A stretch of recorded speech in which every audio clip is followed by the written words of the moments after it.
एक लड़की जो बहुत ज़्यादा खूबसूरत होती है, जब उसकी पढ़ाई पूरी होती है और वो जवान हो जाती है, उसके माँ बाप उसकी शादी करा देते हैं। जब वो शादी होके अपनी ससुराल आती है, अपने पति को देखती है तो वो बहुत निराश और उदास हो जाती है, क्योंकि उसका पति वैसा नहीं होता जैसा वो चाहती थी। फिर वो अपने प्रेमी के साथ मिलके अपने पति का मर्डर करा देती है। कौन था वो प्रेमी और कौन थी वो लड़की? ऐसा था उसका पति जो उसे पसंद नहीं आया था। आओ जानते हैं इस वीडियो में। आदाब, नमस्कार, सत श्री अकाल। मेरा नाम है जावेद खान। मैं फिर से हाजिर हुआ हूँ एक अजीबोगरीब कहानी लेके। ये कहानी है उत्तर प्रदेश का, एक जिला पड़ता है बुलंदशहर। बुलंदशहर में एक उस्मान नाम का व्यक्ति रहता था, जिसका एक लड़का था सरफराज। जब सरफराज जवान हो जाता है और अच्छा काम धाम करने लगता है, पैसे कमाने लगता है, तो उसका पिता उस्मान कहता है कि बेटा अब तुम बड़े हो गए हो और अब तुम शादी कर लो, मैं तुम्हारे सर पे सेहरा देखना चाहता हूँ। तब उस्मान अपने पिता से कहता है कि ठीक है पिताजी, तुम मेरे लिए लड़की पसंद कर लो, मैं शादी के लिए तैयार हूँ। उसका पिता उस्मान लड़की के तलाश में निकल जाता है और लड़की तलाशने लगता है। उसे रिश्ता ढूंढते ढूंढते एक रिश्ता मिल ही जाता है, जो उत्तर प्रदेश का ही एक शहर है हापुड़। उसके पास में एक गांव पड़ता है बेगूसराय। वहां पर जब वो अपने लड़के का रिश्ता लेके बेगूसराय पहुंचता है तो वहां पर एक लड़की होती है परवीन नाम की। वो उसके पिता से अपने लड़के के रिश्ते की बात करता है, तो परवीन का जो पिता होता है वो शादी की हाँ कर देता है और फिर दिन तारीख रखे जाते हैं और उन दोनों की शादी कर दी जाती है। जब परवीन अपनी ससुराल आ जाती है और सुहागरात की रात में अपने पति का इंतजार कर रही होती है, तब सरफराज उसके कमरे में जाता है और परवीन का घूंघट उठा के देखता है तो खुश हो जाता है, क्योंकि परवीन देखने में भला की खूबसूरत होती है। लेकिन परवीन जब अपने पति को देखती है तो उदास हो जाती है और निराश हो जाती है। सोचने लगती है कि मैं इतनी हसीन और इतनी खूबसूरत हूँ और मेरा पति उतना अच्छा नहीं है जितना मैं चाहती थी। परवीन दिल ही दिल रोने लगती है और अपनी किस्मत पे अफसोस करने लगती है। फिर सरफराज अपनी पत्नी के साथ सुहागरात मनाने लगता है और उसके कपड़े उतार देता है और अपने भी कपड़े उतार देता है और संबंध बनाने लगता है। लेकिन परवीन उसका संबंध बनाने में साथ नहीं देती। वो सिर्फ बेड पे इस तरीके से लेट जाती है जैसे कि वो मर गई है, उसके शरीर में जान नहीं है। ये बात सरफराज नोटिस करता है और सोचने लगता है कि परवीन ऐसा क्यों कर रही है, मेरा साथ क्यों नहीं दे रही, ये तो ऐसे लेट गई जैसे मर गई। फिर सरफराज ये सोचने लगता है कि शायद मेरी पत्नी पहली रात की वजह से घबरा रही है, डर रही है, इसलिए साथ नहीं दे रही। चलो कोई बात नहीं, आगे जाके ठीक हो जाएगी।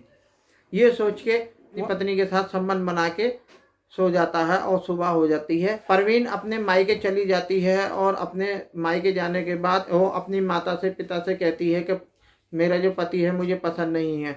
लेकिन जो परवीन का पिता होता है वो उसे समझाते हैं कि अब तो तुम्हारी शादी हो गई है, तुम्हें अब उसी के साथ रहना है। परवीन अपनी ससुराल आ जाती है और सरफराज के साथ रहने लगती है, लेकिन वो कभी भी खुश नहीं होती, हमेशा उदास उदास रहा करती थी। ऐसे ही करते करते 2 साल हो जाते हैं और 2 साल बाद उनके एक लड़का भी हो जाता है। एक दिन परवीन रात में सो रही थी, तभी सरफराज उसके पास आता है और उसकी बॉडी को टच करने लगता है, उसके कपड़े उतारने लगता है संबंध बनाने के लिए। तभी परवीन उसका हाथ झटक देती है, मैं तुम्हारे साथ संबंध नहीं बनाऊंगी क्योंकि मुझे तुम बिल्कुल पसंद नहीं हो। तब सरफराज उससे लड़ने लगता है और उसके एक थप्पड़ भी मार देता है, जो परवीन को बहुत बुरा लगता है और सुबह होते ही परवीन अपने मायके चली जाती है। जब परवीन अपने मायके चली जाती है और अगले दिन अपने मोहल्ले में घूमने के लिए निकलती है, तब उसे एक लड़का खड़ा हुआ नजर आता है, जिसे परवीन देख के हैरान हो जाती है और चौंक जाती है और उसके पास जाके उससे कहती है कि तुम कहाँ थे इतने दिनों से, मुझे दिखाई क्यों नहीं दिए, और मैं तुम्हारे लिए हमेशा तड़पती रही, तुम्हें ढूंढती रही, लेकिन तुम्हारा कुछ पता नहीं लगा। तब वो लड़का कहता है कि जब तुम्हारी शादी हो गई थी तो मुझे तुम्हारी जुदाई बर्दाश्त नहीं हुई और मैं काम करने मुंबई चला गया था। वो लड़का सतवीर नाम का होता है, जो परवीन को बहुत ज़्यादा प्यार करता था शादी से पहले। जब परवीन छोटी होती है और स्कूल जाया करती थी, उसी के क्लास में एक लड़का और आया करता था जिसका नाम सतवीर होता है। वो उसी की क्लास में पढ़ा करता था। जब वो थोड़े बड़े होते हैं तो वो सतवीर एक दिन परवीन को रोक कर कहता है कि मैं तुम्हें पसंद करता हूँ, मैं तुम्हें चाहने लगा हूँ, मैं तुमसे शादी करना चाहता हूँ। तब वो परवीन उससे कहती है कि तुम अकेले नहीं हो जो मुझे चाहते हो, मैं भी तुम्हें पसंद करती हूँ और मैं भी तुम्हें प्यार करती हूँ, मैं भी तुम्हारे साथ रहना चाहती हूँ। तो ऐसे ही उन दोनों में प्यार मोहब्बत की बातें होने लगती हैं और वो दोनों साथ साथ घूमने लगते हैं। जब वो बच्चे थे, छोटे थे, तब तो उन पर कोई नज़र नहीं रखता था, लेकिन जब वो बड़े हुए और साथ साथ रहने लगे, घूमने लगे, तो ये बात पूरे गांव बेगूसराय में फैल जाती है। और फैलते फैलते परवीन के पिता को भी पता लगती है। तो परवीन का पिता बहुत टेंशन में आ जाता है और सोचने लगता है कि हम मुसलमान हैं और जो लड़का है वो हिंदू है। ये बात सबको पता लग गई तो दंगे भड़क जाएंगे और मामला बहुत ख़राब हो जाएगा। मेरी लड़की मेरा मुंह काला करे उससे पहले मुझे ये शादी कर देनी चाहिए।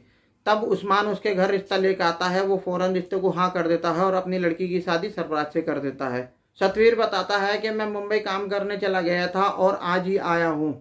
और वो कहता है कि तुम मुझे क्यों ढूंढ रही थी, क्यों टेंशन में रहती हो, तुम्हारी तो शादी हो गई है और मैंने सुना है तुम्हारा एक लड़का भी हो गया है, तुम तो अपने पति के साथ खुश हो।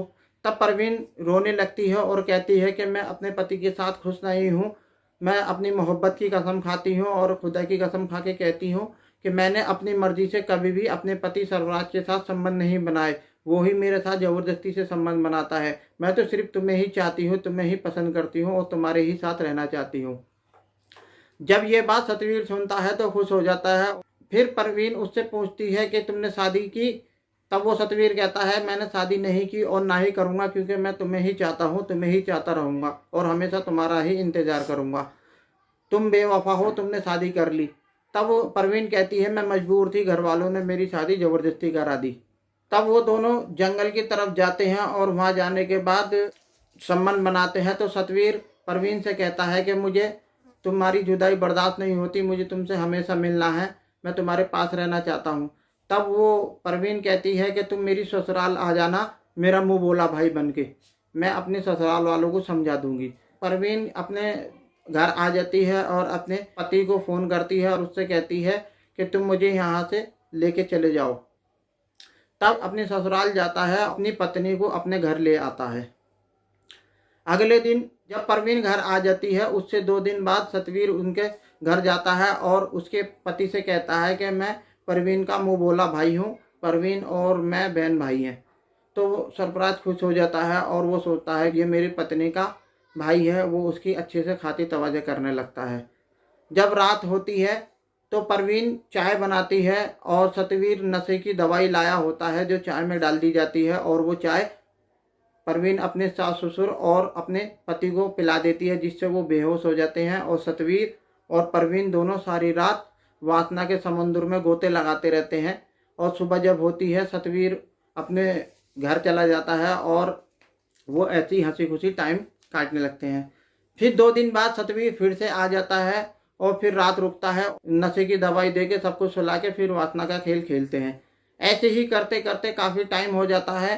तो जो सरफराज होता है उसे शक होने लगता है और वो सोचता है कि ये मेरी पत्नी का मुंह बोला भाई है, यानी कि सतवीर इतनी जल्दी जल्दी क्यों आता है, ऐसी क्या वजह है। जिस दिन ये आता है मुझे इतनी गहरी नींद क्यों आती है कि मैं सारी रात उठ नहीं पाता।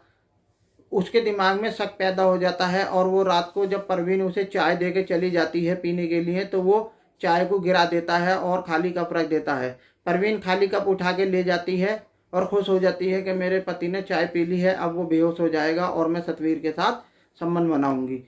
जब रात होती है तो परवीन सतवीर के कमरे में जाती है और अपने भी कपड़े उतार देती है और सतवीर के भी कपड़े उतार देती है और वो वासना के समुद्र में फिर से गोते लगाने लगते हैं।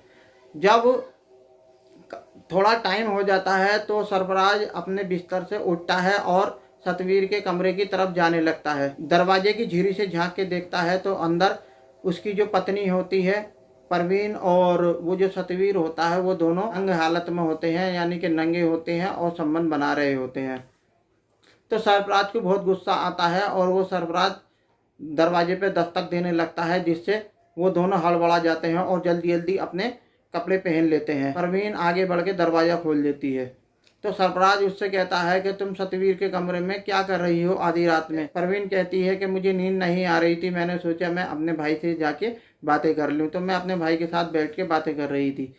तब सरफराज उसके एक थप्पड़ मार देता है और उसे गिरा देता है। फिर वो सतवीर की तरफ बढ़ता है उसे मारने के लिए, तभी सतवीर उसे धक्का दे के घर से भाग जाता है जब सतवीर घर से भाग जाता है, अपनी पत्नी परवीन के पास जाता है, फिर उसे खरी खोटी सुनाता है और उससे कहता है कि हम मुसलमान हैं और वो हिंदू है, तुम हिंदू के साथ नाजायज़ संबंध मना रही हो, तुम्हारा दीन धर्म है या नहीं, तुम बहुत बेशरम हो, और ऐसे कह के उसे मारता पीटता है और उससे कहता है कि सुबह होते ही तुम अपने पिता के घर चली जाना, मैं तुम्हें बर्दाश्त नहीं कर सकता, मैं तुम्हें नहीं देख सकता। परवीन भी कहती है कि ठीक है, मैं भी तुम्हारी सूरत नहीं देखना चाहती, और वो ऐसे कह के सुबह का इंतज़ार करने लगती है। जब सुबह होती है तो परवीन अपने पिता के घर चली जाती है। उसके पिता दिल्ली रहते हैं, वो गांव छोड़ के शादी के बाद दिल्ली रहने लगते हैं। परवीन दिल्ली ही चली जाती है और अगले दिन परवीन सतवीर से मिलती है और वो फिर से संबंध बनाते हैं। तो परवीन के शरीर पे चोटों के निशान होते हैं, जिसे सतवीर देखता है और उससे कहता है ये निशान कैसे। तो तब परवीन बताती है तुम्हारे चले आने के बाद मेरे पति सरफराज ने मुझे बहुत मारा है, ये निशान उसी के हैं। तब सतवीर गुस्सा हो जाता है और कहता है कि मैं अब सरफराज को नहीं छोड़ूंगा, मैं उसका कत्ल कर दूंगा। परवीन कहती है नहीं नहीं, उसे मत मारो, मैं अब नहीं जाऊंगी। तब सतवीर उससे कहता है नहीं, उसका मरना ही बेहतर है, जब तक वो जिंदा रहेगा तो हम हंसी खुशी नहीं रह सकते, खुश नहीं रह सकते। जब वो मर जाएगा तो मैं यहाँ से भगा के ले जाऊंगा और मुंबई में हम दोनों खुश रहेंगे।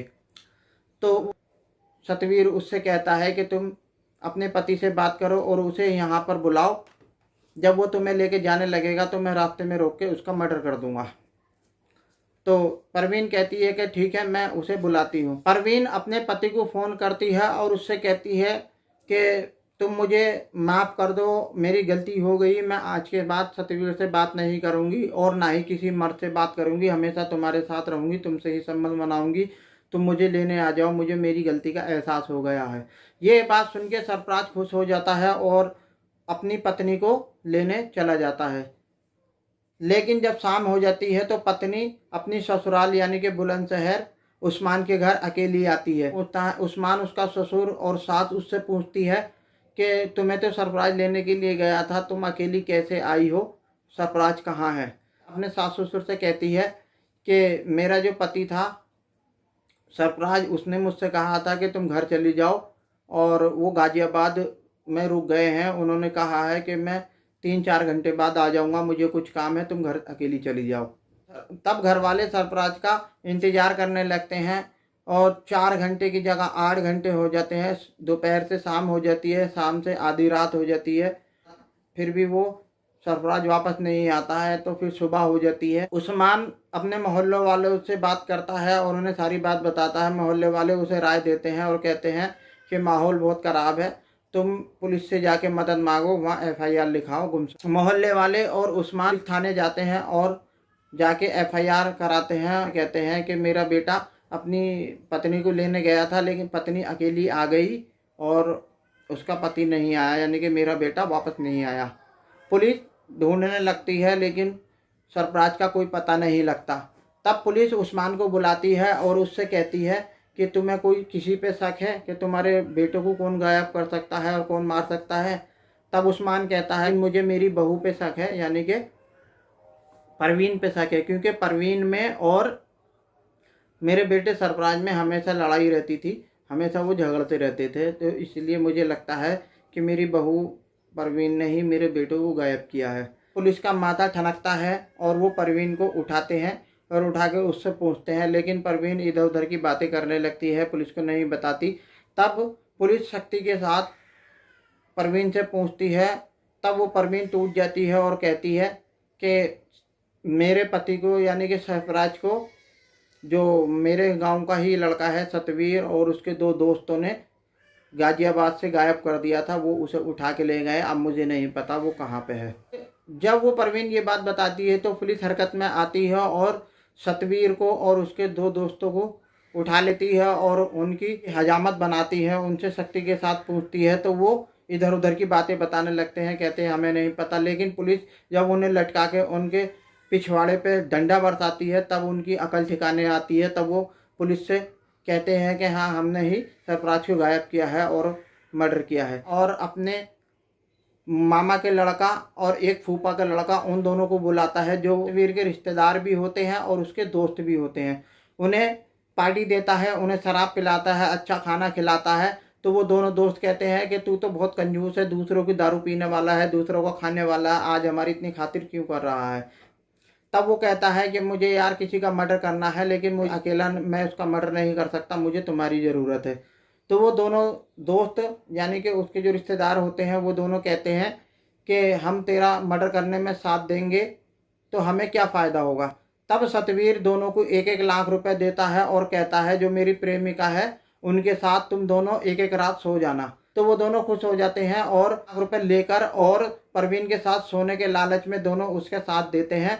और जब परवीन और सरफराज गाजियाबाद आते हैं तो सतवीर उन दोनों को मिलता है और मिलके सतवीर सरफराज से कहता है कि तुम मुझे माफ़ कर दो, मेरी बहुत ज़्यादा गलती है, मैंने गलत किया है, परवीन मेरी बहन है, मुझे ऐसा नहीं करना चाहिए था। ऐसे कह के सतवीर सरफराज के पैरों में गिर जाता है और उससे कहता है जब तक तुम मुझे माफ़ नहीं करोगे मैं तुम्हारे पैर में पड़ा रहूँगा, पैरों को नहीं छोड़ूंगा। सरफराज सीधा साधा होता है, उसे उस पर यकीन आ जाता है और उससे कहता है कि ठीक है मैंने तुम्हें माफ़ कर दिया। और उससे कहता है ये दो लड़के हैं ये कौन है। वो कहता है ये मेरे रिश्तेदार हैं, हम किसी काम से जा रहे थे, हमारी नज़र तुम पे पड़ी तो मुझे ख्याल आया मुझे तुमसे माफ़ी मांगनी चाहिए। तब वो सरफराज से सतवीर कहता है कि आओ जीजा जी हम कुछ खाते पीते हैं। फिर वो चाय के होटल पे जाते हैं और कुछ खाते पीते हैं। खाने पीने के बाद सतवीर सरफराज से कहता है कि जीजा जी मुझे तुमसे कुछ काम है, तुम मेरे साथ चलो। तो सरफराज कहता है कि इसका परवीन का क्या होगा। तो सतवीर कहता है कि परवीन को ये जो मेरा दोस्त है ये घर छोड़ आएगा और तुम्हें बाद में छोड़ दिया जाएगा। तब सरफराज उसके साथ चला जाता है और परवीन को सतवीर का दोस्त लेके उसकी ससुराल छोड़ने चला जाता है। जब सतवीर और उसका दोस्त और सरफराज जंगल में जाते हैं तो सरफराज कहता है कि तुम जंगल में क्यों लेके आए हो मुझे। तब सतवीर कहता है कि यहाँ पे मैंने कुछ ज़मीन खरीदी है, तुम उसे देख लो वो ज़मीन अच्छी है या नहीं। तभी सतवीर का जो दोस्त होता है वो सरफराज के पीछे से वार कर देता है जिससे सरफराज बेहोश हो जाता है और गिर जाता है। फिर सतवीर उससे फावड़ा छीनता है जिससे उसके दोस्त ने सरफराज के सिर पे वार किया था, उस फावड़े से सरफराज की गर्दन काट देता है और फिर उसी फावड़े से गड्ढा खोद के उसे वहाँ दबा देते हैं। जब ये बात पुलिस सोचती है तो हैरान हो जाती है, शौक हो जाती है कि ये जालिमों ने अपने प्यार पाने के लिए, शरीर की भूख मिटाने के लिए एक शरीफ इंसान को कत्ल कर दिया। फिर पुलिस सतवीर को और उसके दोनों दोस्तों को पकड़ती है और उस मौके वारदात पे ले आती है जहाँ पे सरफराज की लाश दफन थी। फिर गड्ढा खोजा जाता है और सरफराज की लाश निकाली जाती है, लाश को पोस्टमार्टम के लिए भेज दिया जाता है और सतवीर और उसके दोनों दोस्तों के खिलाफ धारा लगा के और जेल भेज दिया जाता है। देखा डियर फ्रेंड, ये जो हवस की भूख होती है ये एक ऐसी भूख होती है जो कभी नहीं मिटती, जो कभी ख़त्म नहीं होती। आप लोगों से यही कहना है कि अपनी हवस को अपने ऊपर इतना हावी मत होने दो जो आपको बुरा काम करने पे मजबूर कर दे। अपनी नफ्स को अपने कंट्रोल में रखो। कहते हैं भूख, हवस, नींद, ये 3 चीज़ें ऐसी होती हैं कि इन्हें जितना बढ़ाओगे इतना बढ़ेंगी, जितना घटाओगे इतना घटेंगी।